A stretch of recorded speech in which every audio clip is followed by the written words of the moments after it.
Hello kids! Today I am going to share some healthy food items for your body development and improve your immune system for healthy long life. You know something? Every 28 days your skin replaces itself. Every 5 years your liver replaces itself. Every 10 years your bones do. Your body makes new cells from the food you eat.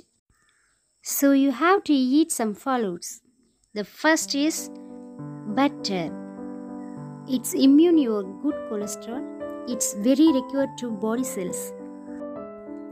And next one is pulses. It's had a lot of nutrition.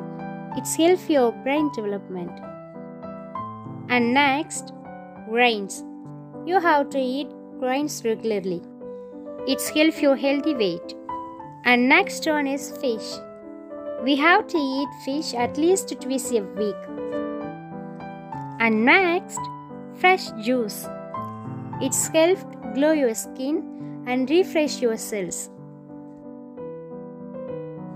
And next one is milk.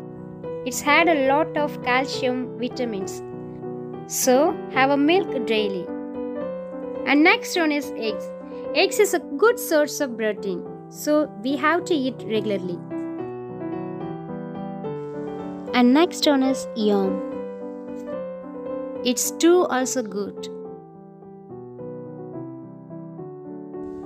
And next one is spinach. It's have a lot of micronutrients, vitamins and minerals. And another one is meat. Meat have a lot of calories and good source of protein. And next one is vegetables. It's easily available to all of the people. It's got a lot of minerals and vitamins all over the nutritions. And last one is honey. Honey is good source of carbs and helps your immune system. These are the good and healthiest food for your healthy lifestyle. We have to eat like this food regularly. We will meet next video. Bye bye.